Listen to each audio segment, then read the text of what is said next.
Okay, the big transfer news. Harry Maguire looks like he's going to come on the market. He's either going to go, I think, to Manchester City or Manchester United. He really should have gone to Manchester United about 12 months ago. He made his feelings known. He wanted to go there. Man United wanted him, Jose Mourinho at the time, and Leicester blocked the move. But this time, I don't think Leicester will block the move. I mean, Brendan Rodgers has been quoted as saying that he's been in this situation before where teams have come in for his big players. He said he'll sit down and have a sort of man-to-man chat with him, talk to him like he would his own son, and at the end of the day, the player will make his decision.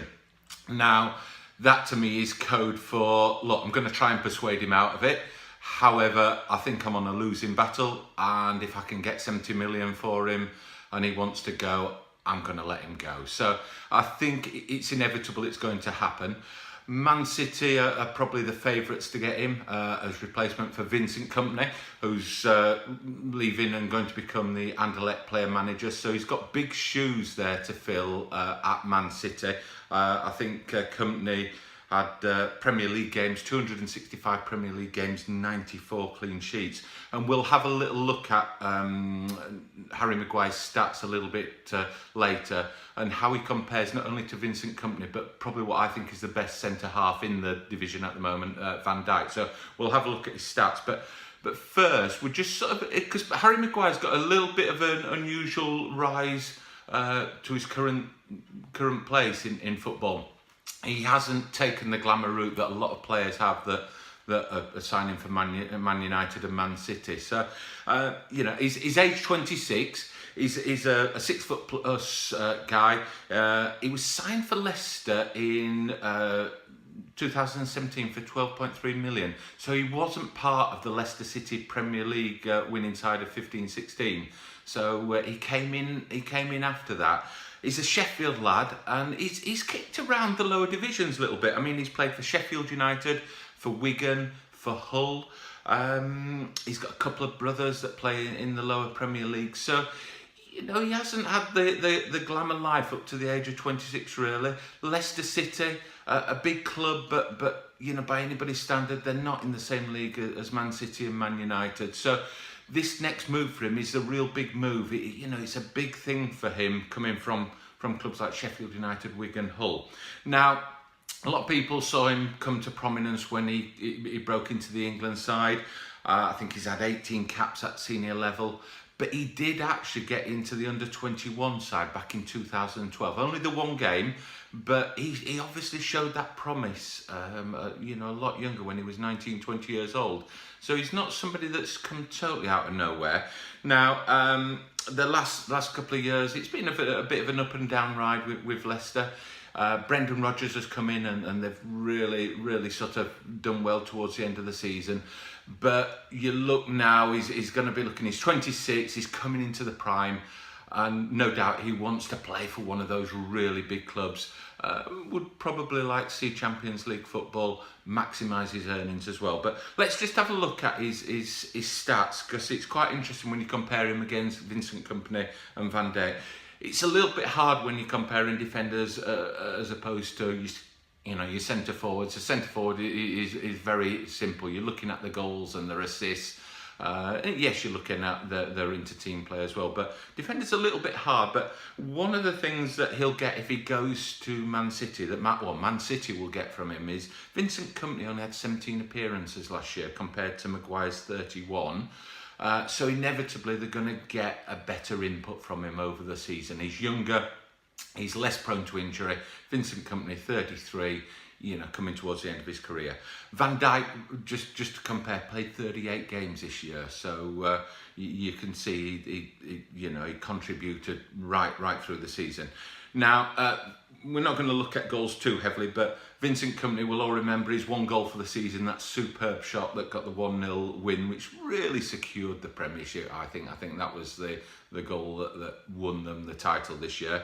Harry Maguire's a little bit more productive in the goal scoring. He is more of a threat. He's a great aerial threat as well, but he's scored 3 goals this year. just as a comparison, Van Dijk has scored 4, so I think he will contribute in terms of goals, albeit, you know, he's not going to chip in too many. Now, clean sheets, Vincent Kompany had 5, Maguire 6 clean sheets this year. Van Dijk, just to give you a comparison there, 20 clean sheets. Now, no disrespect to Leicester, but I think Liverpool and Man City have got a better midfield in front, a better protection for their centre-halves. But inevitably, a little bit of work to do there. I think probably his weaker area, because I think he's a superb player, is probably his passing and his distribution of the ball. Now, if you look at Vincent Kompany, 93% pass completion, Van Dijk 89% pass completion, and Maguire is at 85%. So it's not terrible, but he's not just quite up there. In terms of being dispossessed on the ball, I was thinking before I looked at the stats, I don't ever remember Vincent Kompany being dispossessed, and he wasn't. The stats show he didn't get dispossessed at all during the season, albeit only 17 matches. Van Dijk, again, you know, very rarely gets caught on the ball. He's a superb player. He only got dispossessed once on the ball. Now, Harry Maguire has been dispossessed 7 times this season. So there's a little bit of a weak area there. I think that the issue with Maguire is that he's quite comfortable on the ball and he likes to bring the ball out of defence and he's not afraid to bring it up through midfield. And obviously it leaves him more prone to being dispossessed. But I think, you know, if he goes to Man United, he might have a little bit more freedom to do that. But if he goes to Man City, I think Pep Guardiola will definitely keep him as a traditional centre-half. And when you've got people like Bernardo Silva, David Silva in front of you, you don't need your centre-halves to be strolling up the pitch with the ball. I think it'll be win the ball and do it. There's no doubt, though, his aerial prowess is up there with them. Vincent Kompany, aerial battles won 36 this year. Harry Maguire, 118. Van Dijk, just as comparison, 181. So you can see, you know, he delivers in all the stats. Errors leading to goals, Vincent Kompany 0, Harry Maguire 1, Van Dijk 1. So Harry Maguire is a safe pair of hands. He doesn't cost you much these days. I mean, you look at some of the other teams. You look at, say, Arsenal, for instance. Their 2 central defenders have cost them goals this year. So Harry Maguire, he won't let you down. He won't cause problems. In terms of being in the right place at the right time, which I think is the biggest measure of a centre-half, they always seem to be there in the right place with the last-ditch tackle, with the interception on the crosses coming in. Kompany and Van Dijk are both absolute masters at it. And looking at the stats, Maguire has definitely got that ability.